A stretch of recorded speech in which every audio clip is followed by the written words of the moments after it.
নমস্কার বন্ধুরা, পম্পার কিচেনে আপনাদের সকলকে স্বাগত। আজ 1 কাপ ঘরোয়া চাল আর সুজি দিয়ে তেল ছাড়া দারুণ স্বাদের একটা হেলদি নাস্তার রেসিপি আপনাদের সাথে শেয়ার করব। বাচ্চাদেরকে স্কুল টিফিন বলুন বা সকাল বিকালে নাস্তার জন্য ঝটপট বানিয়ে নিতে পারেন। এটা বানাতে সময় লাগে ভীষণ কম, আর এটা দেখতে যেমন আকৃষ্টকর, খেতে তেমনই অপূর্ব। তাহলে চলুন আজকের এই দুর্দান্ত স্বাদের হেলদি টিফিন রেসিপিটা দেখে নেওয়া যাক। আজকের এই রেসিপিটা বানানোর জন্য দেখুন, এখানে আমি এই বাটি প্রায় 1 বাটি নর্মাল চাল নিয়ে নিয়েছি। এখানে দেখুন, যে চালের আমরা ভাত খাই, মানে আমি এখানে দুধেশ্বর চাল ব্যবহার করছি। আপনারা চাইলে যে চাল দিয়ে ভাত বানান সেই চাল নিলেই হবে। আবার চাইলে আতপ চাল এখানে ব্যবহার করতে পারেন। যে কোনো চাল দিয়ে কিন্তু এই রেসিপিটা দুর্দান্ত হয়। তো যাই হোক, এই চাল আমি নিয়ে নিয়েছি এই বাটি, 1 বাটির একটু কম। চলুন নেক্সট স্টেপ এবার শুরু করা যায়। চালটাকে আমি এই পাত্রের মধ্যে দিয়ে দিলাম। এবার এই চালটার মধ্যে আমি জল দিয়ে দেব। চালটা খুব ভালোভাবে কিন্তু ধুতে হবে, 2 থেকে 3 বার জলটাকে পাল্টে পাল্টে কিন্তু খুব ভালোভাবে প্রথমে ধুয়ে নেব। দেখুন, চালটাকে আমি 2 থেকে 3 বার জল পাল্টে পাল্টে খুব ভালোভাবে ধুয়ে নিয়েছি। এবার এটাকে আমি ওভারনাইটের জন্য ভিজিয়ে রাখবো। যদি আপনাদের হাতে সময় কম থাকে তাহলে 4 থেকে 5 ঘন্টা ভিজিয়ে রাখলে হবে। চালটাকে যত বেশি সময়ের জন্য ভিজিয়ে রাখবেন আজকের রেসিপিটা কিন্তু ততটাই দুর্দান্ত হবে। তো যাই হোক, আমি এই পরিমাণে জল দিয়ে দিলাম। এবার এটাকে ঢাকা দিয়ে আমি ওভারনাইটের জন্য রেখে দেব। দেখুন, চালটাকে আমি ওভারনাইটের জন্য ভিজে রেখে দিয়েছিলাম। আর দেখুন, চালটা কিন্তু খুব ভালোভাবে ভিজে গেছে। আমি দেখাচ্ছি, দেখুন একদম কিন্তু নরম হয়ে গেছে, দেখে বুঝতেই পারছেন এই রকমই নরম হয়ে যাবে। এবার একটা মিক্সির জার আমি নিয়ে নিলাম। এবার এই চালটাকে আমি মিক্সির জারের মধ্যে দিয়ে দেব। এখানে খুব বেশি জল ব্যবহার করবেন না, সামান্য একটু জল দিয়ে, মানে যতটুকুটা প্রয়োজন চালটা ব্লেন্ড করার জন্য সেই রকম একটু জল দিলেই হবে। এবার এখানে সামান্য একটু জল ব্যবহার করলাম। এবার সমস্ত উপকরণ খুব ভালোভাবে ব্লেন্ড করে নেব। দেখুন, চালটাকে আমি খুব ভালোভাবে ব্লেন্ড করে নিয়েছি। এবার এটাকে এই পাত্রের মধ্যে আমি উঠিয়ে নেব। যতটা সম্ভব মিহি করে ব্লেন্ড করা যায় ঠিক কিন্তু সেইভাবে এটাকে ব্লেন্ড করবেন। এবার দেখুন, একটা আমি ছাঁকনি নিয়ে নিয়েছি। যে বাটির মাপ করে আমি চাল নিয়েছিলাম সেই বাটির মাপ করে দেখুন এখানে হাফ বাটি আমি সুজি নিয়েছি। দিয়ে দেবো এই চামচের 1 চামচ আতপ চালের গুঁড়ি, এটা অপশনাল, ব্যবহার নাও করতে পারেন। দিয়ে দেবো 1 চামচ মিল্ক পাউডার, মানে গুঁড়ো দুধ। দিয়ে দেবো এই চামচের 1 চামচ লবণ। এবার সমস্ত উপকরণ এইভাবে একটু ছাঁকনিটার মাধ্যমে চেলে নেব। এবার এটাকে খুব ভালোভাবে মিক্স করতে হবে। আচ্ছা, লবণটা কিন্তু আপনারা আপনাদের স্বাদ মতো বা পরিমাণ মতো ব্যবহার করবেন।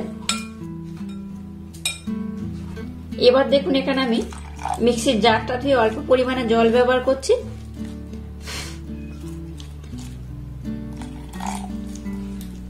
যেহেতু এখানে আমি সুজি ব্যবহার করেছি তাই কিন্তু এখানে জলের প্রয়োজন। সুজি যেহেতু অনেকটা জল অ্যাবজর্ব করবে তাই কিন্তু এখানে একটু জলের ব্যবহার করতে হবে। এবার দেখুন, গ্যাসটা জেলে দিয়ে একটা তড়কা প্যান নিয়ে নিয়েছি। এর মধ্যে এই চামচের হাফ চামচ আমি ঘি দিয়ে দিলাম। গ্যাসের ফ্লেমটাকে এবার আমি একদম লো করে দেব। আর দিয়ে দেব এই চামচের 2 চামচ সাদা তেল।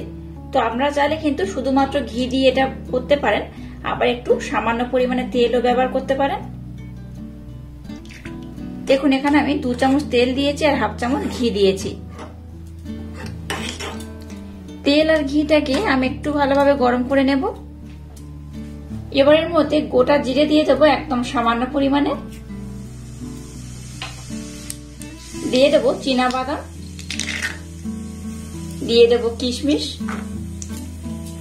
দিয়ে দেবো কয়েকটা কাঁচা লঙ্কা, সামান্য পরিমাণে দিয়ে দেবো চিলি ফ্লেক্স।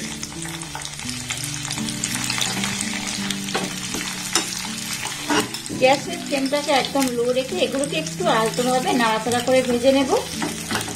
এগুলো যখন একটু নাড়াচাড়া করে লাল লাল করে ভাজা হয়ে যাবে তখন আমি কারি পাতা নিয়েছি 2টো, এই কারি পাতা এর মধ্যে দিয়ে দেব।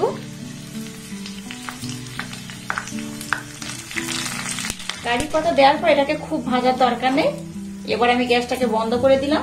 দেখুন, এই আজকে রেসিপিটা বানানোর জন্য একটা স্পেশাল উপকরণের দরকার ছিল, তো সেটা কিন্তু এইভাবে আমি বানিয়ে নিয়েছি। 10 মিনিট পর আমি আপনাদের সাথে আবার এটাকে শেয়ার করছি। দেখুন ব্যাটার ঘনত্ব কেমন হয়েছে। ব্যাটার ঘনত্ব কিন্তু অনেকটা ঘন হয়ে গেছে। তাই মিক্সির জার ধুয়ে যে জল অল্প একটু ছিল এখানে একটু ব্যবহার করব। খুব বেশি জল দিয়ে দেবেন না। ব্যাটার ঘনত্ব কিন্তু খুব একটা পাতলা হবে না, আবার খুব ঘন হবে না, এই রকমই হবে। এবার দেখুন যে স্পেশাল তরকা আমি যেটা বানিয়েছি সেটার মধ্যে দিয়ে দেব। সম্পূর্ণটা দেব না, কিছুটা আমি রেখে দেব, যেটাকে আমি ডেকোরেশনের জন্য একটু কাজে লাগাবো। আবারও সমস্ত উপকরণ খুব ভালোভাবে মিক্সড করে নেব। আজকে যে নাস্তাটা বানাচ্ছি দুর্দান্ত খেতে হয়, একটু মিষ্টি মিষ্টি একটু ঝাল ঝাল, খুব সুন্দর খেতে লাগে। বাচ্চাদের স্কুল টিফিনে বানিয়ে দিতে পারেন, অসম্ভব সুন্দর খেতে হয়। দেখুন সমস্ত উপকরণ খুব ভালোভাবে আমি মিক্সড করে নিয়েছি। এবার দেখুন একটা ইনোর প্যাকেট আমি নিয়ে নিয়েছি। আমরা চাইলে এখানে বেকিং পাউডার বা বেকিং সোডা দুটোই ব্যবহার করতে পারেন, কিন্তু এখানে আমি ইনো ব্যবহার করব।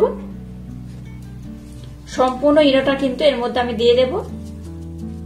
ইনোর মধ্যে সামান্য একটু আমি জল দিয়ে দেব।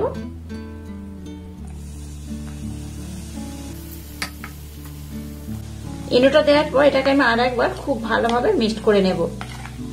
ইনো দেওয়ার পর খুব অনেকটা সময় ধরে কিন্তু এটাকে মিক্সড করতে যাবেন না, একটু হালকা হাতে নাড়াচাড়া করে মিক্সড করে নিলেই হবে। দেখুন আজকে রেসিপিটা বানানোর জন্য ব্যাটারটা একদম রেডি হয়ে গেছে। এবার দেখুন এরকম একটা আমি কেকটি নিয়ে নিয়েছি। এর মধ্যে সামান্য পরিমাণে আমি তেল দিয়ে দেব। একটা ব্রাশের মাধ্যমে খুব ভালোভাবে চারধারে আমি তেলটাকে লাগিয়ে দেব। এবার এই ব্যাটারটাকে এই পাত্রের মধ্যে আমি ঢেলে দেব। এবার দেখুন ডেকোরেশনের জন্য যে অল্প একটু রেখেছিলাম সেটাকে এইভাবে আমি একটু উপর থেকে সাজিয়ে দেব। এইভাবে দিলে কি হয়, এটা কিন্তু দেখতে খুব সুন্দর লাগে, খেতেও কিন্তু দুর্দান্ত হয়। আর বাচ্চারা যদি একটু বেশি আকৃষ্ট হয় তাহলে কিন্তু বাচ্চাদের খেতেও ভীষণ ভালো লাগবে আর ভীষণ মজা করেও খাবে।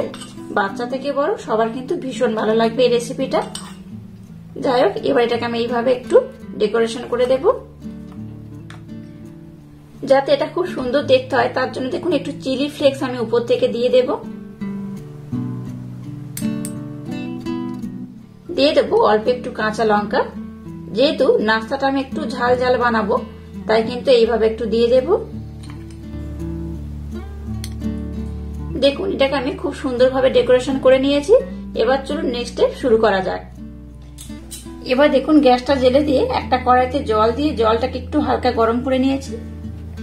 এবার যে ব্যাটারটাকে আমি খুব সুন্দরভাবে এই পাত্রের মধ্যে আমি সার্ভ করলাম সেটাকে এর মধ্যে আমি আস্তে আস্তে বসিয়ে দেব। এবার প্রথমে গ্যাসের ফ্লেমটাকে আমি 5 মিনিটের জন্য হাই দেব। 5 মিনিট পর গ্যাসের ফ্লেমটাকে লো করে এটাকে খুব ভালোভাবে বানিয়ে নেব। দেখুন এটা হতে কিন্তু খুব একটা বেশি সময় লাগেনি, 10 থেকে 15 মিনিট হলেই কিন্তু এই নাস্তাটা বানানো হয়ে যায়। একটা টুথপিন আমি নিয়েছি, এটার মাধ্যমে আমি আপনাদের দেখিয়ে দিচ্ছি। দেখুন এই দেখুন, দেখলেন তো টুথপিনের গায়ে কিন্তু একদম কিচ্ছু লেগে নেই, দেখে বুঝতেই পারছেন একদম পরিষ্কার হয়ে উঠে গেছে।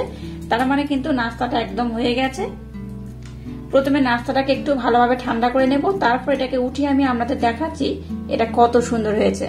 দেখুন সুজি দিয়ে বানানো নাস্তাটা কিন্তু একদম রেডি হয়ে গেছে আর কত সুন্দর দেখতে হয়েছে। দেখুন অসম্ভব সুন্দর দেখতে হয়েছে। এটা যতটা লোভনীয় দেখতে হয়েছে এটা কিন্তু ততটাই সুন্দর খেতে। তো যাই হোক, এবার দেখুন একটা ছুরি আমি নিয়ে নিয়েছি, ছুরির মাধ্যমে এটাকে আমি কেটে নেব।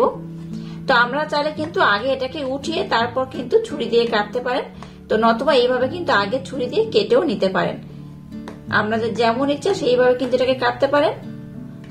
এখানে যেহেতু কিশমিশ ব্যবহার করেছি একটু মিষ্টি মিষ্টি লাগবে আর লঙ্কার জন্য কিন্তু ঝাল ঝাল লাগবে, দুর্দান্ত খেতে হয়। আশা করছি আপনাদের ভীষণ ভালো লাগবে। তো এইভাবে আমি এটাকে ছোট ছোট করে কেটে নেব। আপনারা চাইলে কিন্তু আপনাদের মনের মতো করে এটাকে শেপ দিতে পারেন। দেখুন সবগুলোকে কাটার পর একটা পাত্রের মধ্যে আমি উঠিয়ে নিয়েছি আর প্রত্যেকটা দেখুন কত সুন্দর দেখতে হয়েছে। দেখুন এটা দেখতে যেমন সুন্দর, খেতে কিন্তু তেমনই দুর্দান্ত। এখানে যেহেতু আমি কিশমিশ বাদাম ব্যবহার করেছি, তার জন্য কিন্তু বাচ্চারা ভীষণ মজা করে খাবে। আর তেল ছাড়াই অলমোস্ট এই রেসিপিটা বানানো। তেল ছাড়া এমন একটা সুন্দর রেসিপি যদি বাচ্চারা স্কুল টিফিনে বানিয়ে দেন, তাহলে কিন্তু বাচ্চারা ভীষণ মজা করে খাবে। আর ভীষণ হেলদি কিন্তু একটা খাবার। একটা ভেঙে আমি আপনাদের দেখাচ্ছি, দেখুন, এই দেখুন ভিতরটা দেখলেন তো কত সুন্দর, একদম জালিদার হয়েছে, দেখতেই পাচ্ছেন। আর আজকের এই ইউনিক স্টাইলে এই সুজি নাস্তার রেসিপিটা যদি আপনাদের ভালো লাগে, তাহলে চ্যানেলটাকে লাইক, শেয়ার, কমেন্ট এবং সাবস্ক্রাইব করবেন। আর পাশে থাকা বেল আইকনটা প্রেস করে দেবেন। তাহলে টাটা, আবার দেখা হচ্ছে নতুন কোনো রেসিপি নিয়ে।